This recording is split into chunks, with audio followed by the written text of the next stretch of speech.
Hey guys, Colby here. Welcome back to another raid video. Ash posted an interview with Cirilla. I believe yesterday. I didn't have time to react to it. Yesterday, I was over at the Cyprus Comic Con. It was a great weekend, but this is big for raid and I wanted to cover the main points that I've summarized throughout. If you want to watch the whole thing, I'll put a link down for the interview that Ash did with Cirilla. It goes on for 30 minutes, but what I have done is summarized it in some key points for you to follow through, and I'll also give my feedback for each point that I'm gonna go and cover for the video. So let's get started.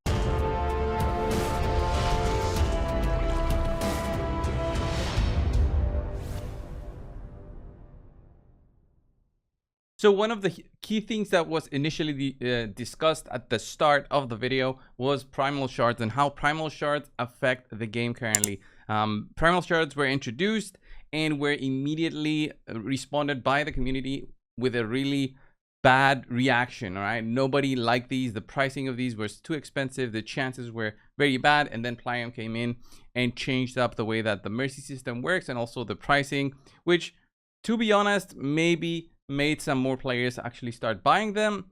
For me, it didn't change anything. I don't feel anything towards these Primal Shards at the moment, unless they add more champions in the future. That might change. And what they discussed, what Ash discussed with Cirilla for the video, was basically that the way that Primal Shards work, the mercy system worked, the way on how Polymorph saw this as a way to add some key mechanics that champions already have, but do not make them overly overpowered. They didn't want to make the mythical champions overly overpowered compared to legendaries.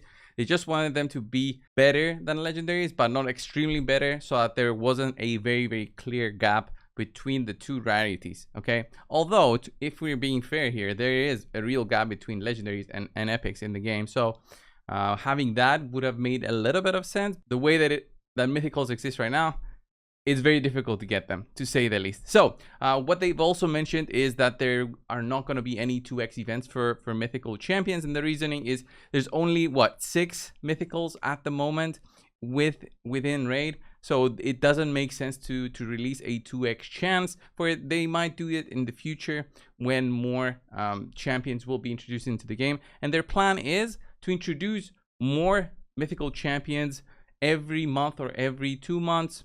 And their idea is to release a couple of those every period that they think. I think it's a little bit too much, because after a point, I think mythicals will lose their flair of being a mythical champion. If you add, 3 or 4 every month, that would be insane. I would love to see at least 1 per faction, right? That's a minimum I would love to see. But other than that, I don't want to see them being added over and over, and then rares and epics being just left behind and forgotten. Okay. So with that being said, they're also planning to add primal quartz into the live arena chests, giving more players players more opportunities to acquire them. So live arena chests, I'm feeling a little bit weird about those. These are very strict in the term of how to acquire these. You need 35 wins to pick up 1 chest, and of course the higher you are in arena, the better the chests are going to be. 35 wins is a lot. 35 wins is a minimum of, I would say, 35 times about 5 to 10 minutes of a fight, maybe less. Maybe I'm gonna say average of 5 minutes per fight. I'm including the champion pick and ban phase, which does take, I would say, at least 2 minutes. If both players are fast, it does take at least 2 minutes. All right, and then maybe 3 minutes for the fight if it's like a quick decisive one. So yeah, 5 minutes is pretty fair, and in getting 35 wins is a little bit too much to ask. Nobody's gonna have a 100% win ratio, so you're expecting, I would say, if you have a 50% win ratio, to do 70 fights. And if you do 10 fights a day, yeah, that's 1 chest per week. 1 chest per week that you'll be able to pick up. How many quartz is gonna be there? Well, it's gonna be up to Polymorph. For that, it's gonna probably increase as you go up within the ranks to force players to consider trying to jump up in ranks to pick up better rewards. But still, I think the way that the chests work at the moment is a little bit too harsh, requiring just wins. If it was 35 battles, it would have made a little bit more sense.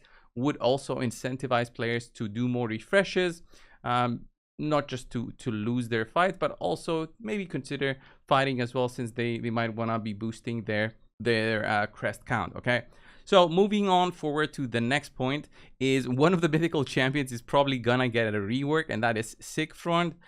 It is a mythical champion that I played around with and I considered an alright champion, but the way that his metamorphosis skill works is very bad.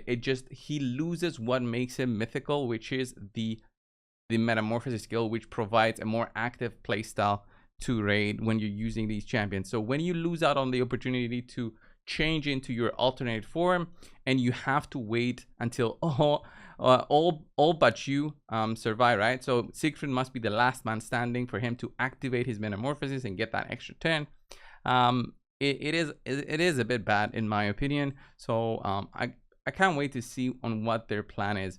Are they going to change anything else? I don't think so. I think this is going to change only, and maybe this passive as well. So his two passives are probably going to be something that changes, and he might not be just like a support on his second form. Might be both a support and damage dealer in his second form, just to make it a little bit more powerful. Because he currently, on how Siegfried stands, is not that great in terms of comparing him to the other mythicals, which all of them together, they're not that amazing. Which makes sense to what I said at the start, where they didn't want to make the mythical champions be severely overpowered compared to the legendary. So next thing they discussed was rare champions in Primal Shards. The decision to include rare champions in Primal Shards was explained in the video. Basically, they wanted to maintain what Sacred Shards are in terms of being able to pick up epics and legendaries, comparing it to the Primal Shards. They wanted to keep Sacred Shards being the best type of shard, which honestly I think this is just a false response by Cirilla, by Plarium. When I'm saying by Cirilla, it's not really Cirilla. She is responding on behalf of Plarium, so it's a team behind that responds to these questions. These questions are given beforehand to Plarium by whoever does the interview, and Plarium decides which questions to answer and which not. It's pretty obvious at this point. So this is like the best shards in the game at the moment. A pretty cool example is actually the Prism event that is going on right now. This is a better shard than the Sacred. It's cheaper than a Sacred. Currently it stands at a $15 for one summon, and you've got a 12% chance to pick out a Rotos as an example, or a Nut, or a Helicath, or an Underpriest Brogling who's gonna get a little bit irrelevant for the Cadaver team soon enough. Mighty Uko is still great, and of course Nishak, the Vermin Lord, right? So these shards I think have a little bit more value than Sacreds. I value them the least in terms of the shards because the odds to pick out a legendary, even when it's a 2x, it's still low, 12%. There is still a big chance you won't summon anything, even when there's a 2x on Sacred Shards. So next point, the Void Champions in Primal Shards. While there are no immediate plans, is what Plarium says, to introduce these Void Champions to Primal Shards, the idea remains open for consideration within the Plarium team. Next thing is the nerf to Corpulent Cadaver, right? Corpulent Cadaver is the champion to use currently. Not in Clan Boss, not so much. People don't really care about Clan Boss and beating their records anymore. There's no competition here other than unofficial competitions between the players for whoever gets the maximum damage. This has basically been solved with the infinite team that reaches, as I said in a previous video, like a 2.2 billion damage or something. So this is kind of the same thing going on in there, but for Hydra, the Hydra thing is different, with clans doing insane amounts of damage, with the Cadaver teams like Double Cadaver, as you see here from Mullet Reaver, doing insane amounts of damage. I think he did, what is this, 36 billion damage in this run. So pretty insane if you think about it. I love the nerf. The nerf is gonna, as said during the video, is gonna be limiting Cadaver's damage to 200,000. From what he's doing right now, 10 million plus per hit after a point, doing 200k, I'm totally fine with it. I don't want to see why did I click vote with because they look alike. I don't want to see Cadaver teams anymore being used. That being said, Acrisia teams and Trended teams are going to be the ones to use, but this is how the natural progression in terms of hierarchy of teams goes. within these games. Like when the top team is nerfed, what was the second best team? Well, it was the Trunda team, right? This was always one of the best teams to do, but it was a very difficult team to make because the Trundas need to be extremely powerful. Like I have my own Trunda team. I can go in there and drop you know, hundreds of millions of damage on hard difficulty. But if I want to do this on brutal, I would need insane Trundas. I would need even more insane Trundas to do that on Nightmare. And on Nightmare, it's very difficult to keep that going to reach 100 million damage. You can maybe get a 1 key very quickly with the Trundas on Nightmare if you've got really good Trundas, but reaching something higher than that is quite insane and very, very difficult. I even have a 5-star Trunda, which I could consider working on to get a 6-star, but it's very difficult to get the next ascension. All right, the next ascension is just insane within the game. So next thing that is coming is obviously the big discussion that was hinted is a permanent mythical fusion that is coming in next week. That is quite insane. It's gonna be similar to Razan, and I think I mentioned this in one of my last videos. I can't remember what I exactly said, but I did mention that these two mythicals that were hinted by Plarium in a teaser, I hinted that maybe one of them would be something like a guaranteed mythical fusion. But we'll have to wait to see on that. Other players theorized that that would be something like a Halloween fusion, but I thought I didn't think it would be a Halloween fusion. A more permanent fusion means a lot of work to put into. How that would revolve around and how that would work is gonna be something out of what we are used to. Okay, currently to make an epic you need 4 rares. Is it gonna be 4 epics to make 1 legendary, then 4 legendaries to make 1 mythical? I doubt that, because I don't think Plarium will allow us to fuse legendary champions that easily. It depends on how difficult it is to acquire the epics. If it's epics we already might have, it will be something cool. But knowing Plarium, this will be brand new epics, brand new legendaries, so that no player out there can immediately fuse the mythical. And also because it makes sense for their bottom line, right? So to make more profits, you need to make players wanna summon more to get maybe those new epics, new rares, new legendaries to make the mythical. It doesn't make sense for them to do something with champions we already have. And that's why they changed fusions on how we had them in the past. How we had fusions in the past, way back in 2019 to 2020, that's where they started changing things when the old CEO got changed.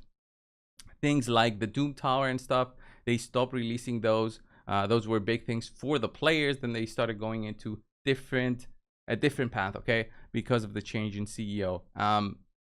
What they did in the past was they pushed out a fusion for a champion, let's say for Molly. I don't remember if it was a fusion, but just saying it for the sake of discussion at the moment, is it was a very easy fusion for some players, as they might have had maybe 3 out of 4 rares, and then they worked on for just the 1 rare needed extra to pick out the epic, and then maybe they had the epics and stuff already. But after a point, what Plarium did was introduce new epics and new rares every single time a fusion was out, so that they would force players to be more active with their participation in both events and tournaments during the fusion. Okay, so that's how I think this is gonna go. Next up is the huge mystery content that is hinted. It's gonna be bigger, even bigger than the Doom Tower. I am begging that this is true. I am begging that this is not for endgame players. I am begging that this revitalizes my desire to make a new account type of content for new players out there. If you guys follow my channel, you know that I make videos with budget teams. I used to make them way more frequently in the past, but after a point, like, how many videos can you make on a team for the Scarab boss? All right, there's just an infinite amount of those at the moment. But when the Doom Tower was out, everybody was so excited, and videos were coming out every single day by many creators. I think we have more creators now than we had in the past, and it's, you know, natural. Some of them quit, some new creators joined. I think even more creators will join if we have more content for players to watch. Okay, and it's gonna revitalize a bit on how everything is everything works, and I can't wait. Honestly, it's they say before the end of 2023. Totally fine by that, as long as it's something that makes sense and it doesn't break the bank for players, as we say. Of course it's gonna need work from us. Level up champions, give them masteries, give them good gear, upgrade gear, even ascender gear. But if it requires things like ascensions on heroes, ascensions on gear, and have it as a requirement, such as the Phantom Shogun, I think that will be the nail to the coffin for many players. Honestly, I'm being very honest with this. I think many players will quit if it has requirements such as these and the rewards are very little. But they said that this new type of content will include a free mythical champion as a reward, similarly to how you work to get your Lydia. So I'm being both positive, but with some hesitation to be overly positive. All right. I'm just waiting for the end of the year. The end of the year, by the way, is not that far away. It's like 2 months away. 2 months away. So if we, as content creators, receive some kind of test server, it's going to be in the next month or so. So good luck, everybody. Good luck, everybody, with this. Moving on, they will be addressing some of the issues with Polymorph. That's going to be more so for 2024, as I said, early 2024, potentially changing it to proc once per skill. I think it is an absolute must to have it proc once per skill. There's many things at the moment that proc once, right? And it's totally fine. Like Hegemon, as an example, an amazing champion for Arena. Used for a long time. Very unique kit. But this is only for the first time in battle that this works. The same thing that Stone Skin. Stone Skin only really works the first 2 rounds in battle. Polymorph, being something that is a consistent threat for you, will be something which we have right now. So if they change that to once per fight, I think it makes way more sense. It's going to make arena fights smoother. It still is a very powerful skill. I don't think that players will be removing their Polymorph, because getting 1 out of 4 members basically incapacitated wins you the fight most times, right? Unless there is so much weight in the other champions that didn't get Polymorph that they can hold on their own until your champion comes back. But losing all your buffs, halving your health, and losing potentially 2 turns is huge because of Polymorph. Okay. And then there will be some champion rebalances. I believe the last champion rebalance was sometime around February or March this year. I made a video in the past going over why this was done, like why did they stop. My thinking behind it is that they are focusing on other stuff, which is the reality from what they said in the video, is that they have the teams that focus on other things, and then they have to come back to focus on rebalancing. So what they will do is, after they their team that they have needs to have more time in order to do the rebalances as well. For me, I think just get more employees, player, please. I mean, you make millions, why not hire people who focus on just that? Having 800 champions in the game makes no sense when you cannot have the time and a team dedicated to creating a balance around all those champions.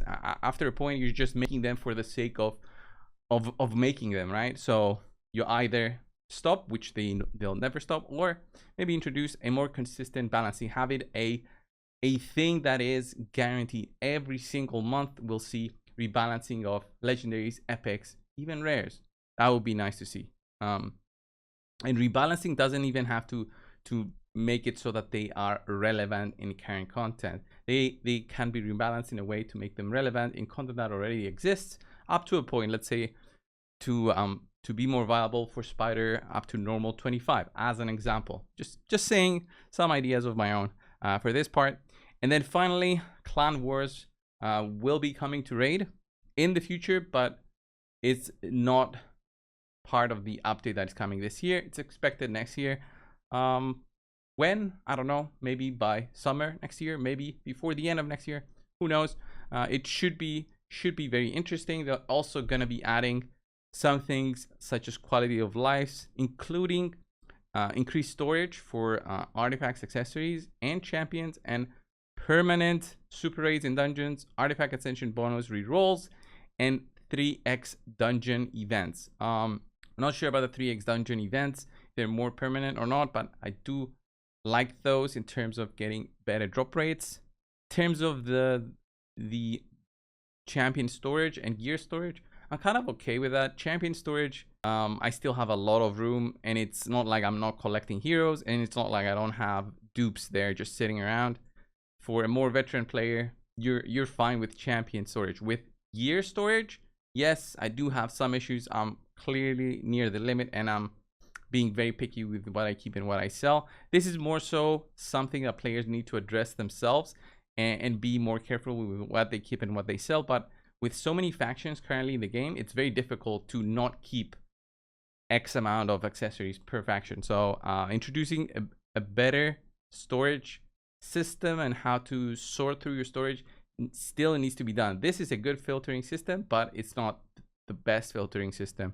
We still need a way to sort through gear that is fully leveled up. There's no thing like that you can click off to not see level 16 items. I don't understand why this doesn't exist, and I don't understand why there's no multi-select on the gear and then fully upgrade them with one button.